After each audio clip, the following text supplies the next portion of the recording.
반갑습니다. 리온인베스트먼트입니다. 오늘도 트윗 소식 빠르게 알아보고 비트코인을 비롯한 거시경제 내용 한번 알아보겠습니다. 일단은 트윗 소식 먼저 보면은 며칠 전에 제가 말씀드렸던 스왑 위젯이라는 기능이 내일 출시가 된다고 합니다. 그래서 2분 이내에 위젯 기능을 활용을 해서 어떤 곳에 가서도 이 스왑 기능을 사용할 수 있다라고 이렇게 안내를 해준 트윗이 있었고, 그 다음에 나우 페이먼트라고 해서 저번에도 설명드렸는데 법정화폐로도 베이비도지코인을 살 수가 있다라고 하는 소식을 전했었고, 또 이번에도 이런 홍보글 올린 트윗이 있었습니다. 그 다음에 베이비도지 트렌딩과 관련해서 코인게코에서 지금 베이비도지코인이 2위를 차지했다라고 이렇게 알렸는데, 그저께 CRV 커브코인이 해킹을 당하면서 굉장히 큰 이슈가 됐었죠. 그래서 트렌딩 1위를 차지를 하고 있는데 지금 2위를 차지하고 있다라고 이렇게 트윗을 홍보글을 올렸습니다. 이 옆에 있는 거는 시총입니다. 시총이고 베도지는 지금 164위를 하고 있다. 코인마켓캡이랑 코인게코랑 시총을 계산하는 방법이 틀려서 순위가 좀 다를 수 있다는 점 이해를 해주시면 될 것 같고, 코인게코 가서 이 검색 트렌드 보니까 지금은 7위에 위치를 하고 있는 것을 볼 수가 있다.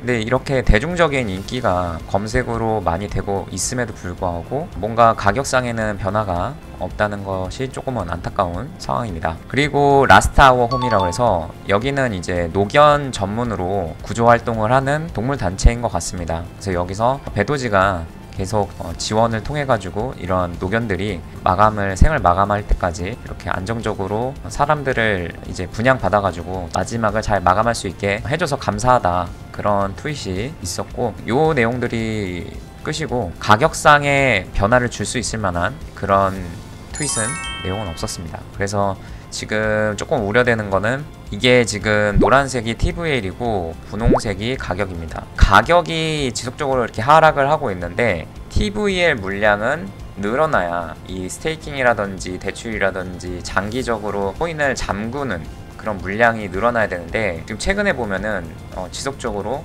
줄어들고 있다. 그래서 한때 이 스테이킹 TVL 물량이 8,400만 달러 정도니까 약 1,000억 원 정도 가치를 가진 TVL 물량이 이렇게 늘어났었는데 지금은 굉장히 줄어들어가지고 지금 8월 3일 기준으로 1,830만 달러니까 뭐 한 200억 원 정도, 230, 220억 정도의 물량으로 4분의 1로 줄었다. 가격이 하락할 때 TVL 물량은 늘어나는 게 좋은데 이런 부분이 좀 아쉬운 부분이 있습니다. 그리고 가격상도 이렇게 폴링 엣지 패턴에서 상변을 돌파하는 것처럼 보였지만 다시금 조정받으면서 지금은 이렇게 3일째 하락을 하고 있는 모습을 보여주고 있다. 그래서 비트코인 관련된 내용을 좀 더 얘기를 해볼 건데, 어제 29.5K를 돌파를 하면서 상승세를 보여줬죠. 그 이유가 미국의 신용등급이 하락하면서 달러 가치에 대한 신뢰 문제, 그런 것들이 이제 대두되니까 되려 비트코인은 상승하는 모습을 보여줬습니다. 근데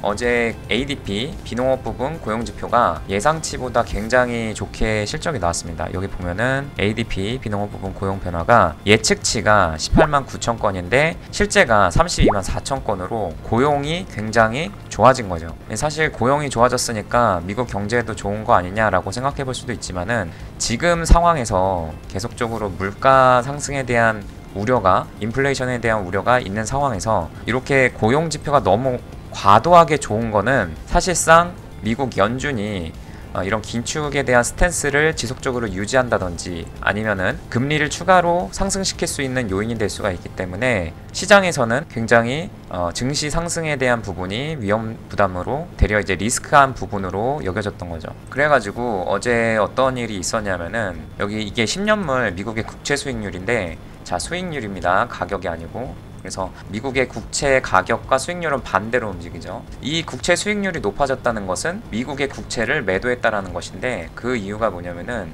연준이 지속적으로 금리를 인하하지 않고 유지하거나 상승시킨다는 거는 은행 이자가 어떻게 보면은 더 낮아지지 않고 유지되던가 높아진다는 걸 의미하기 때문에 국채를 보유할 이유가 없어지는 거죠. 왜냐면은 만약에 금리가 더 올라버리면은 은행 이자가 높아지는 거니까 지금 현 상태의 이 이자 수준보다는 더 오를 것을 기대를 하고 국채를 매도를 한 거다. 그러면은 국채를 우리가 매도를 하게 되면은 국채를 매도하고 달러를 매수하는 거기 때문에 미국의 달러 인덱스는 어제 이렇게 상승세를 보였습니다. 자, 미국의 달러 가치가 상승한다는 것은 어떻게 보면은 비트코인에는 반대로 움직이게 되는 요인이 되는 거죠.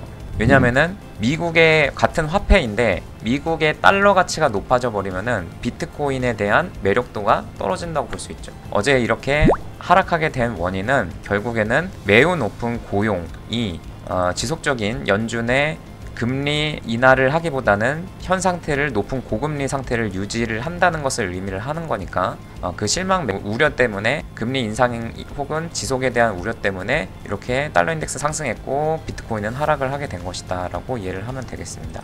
그래서 결론적으로 보면은 자, 이 달러 인덱스가 결국에는 비트코인 가격을 결정을 할 건데 만약에 지금 미국 증시가 굉장히 지금 상승해 있는 상태에서 이런 우려 문제들이 계속적으로 야기가 된다고 하면은 당연히 주식을 매도하고 달러를 보유하고자 하는 어떤 그런 심리가 생기겠죠. 그러면은 달러 인덱스가 이렇게 계속 상승할 수 있다. 그래서 그러면은 비트코인 가격은 더 내려갈 수 있다가 되는 거죠. 자, 그치만 이 달러 인덱스 상승 자체를 우려로 생각하지 마시고 가격 하락에 대한 어떤 싸게 매집할 수 있는 그런 상황으로 대략 기회로 생각을 하시고 매집 기회로 생각을 해야 된다. 왜냐면은 어차피 미국 증시를 다시 이렇게 상승시키기 위해서는 미국이 올해 말 내지는 내년 초에 금리를 인하할 가능성이 높을 겁니다. 그렇게 되면은 자, 달러 인덱스 당연히 이렇게 하락하게 될 것이고 장기적으로는 자산 가격의 상승을 바랄 수밖에 없기 때문에 달러 인덱스는 장기적 우하향을 하게 될 것이다. 그럼 반대로 비트코인은 상승하게 될 거고 그 영향으로 베비도지 코인도 상승할 가능성이 높다라고 보시면 되겠습니다. 자, 이렇게 해서 오늘은 그 베도지랑 그 다음에 전체적인 증시, 거시경제에 관련된 부분을 설명을 드렸고 또 궁금하신 점은 댓글로 달아주시면 답변 드릴 수 있도록 하겠습니다. 감사합니다. 리온에서 무료 카톡방을 운영하고 있습니다. 종 시황, 뉴스, 이벤트 내용 알려드리고 있으니 많은 참여 바랍니다. 감사합니다.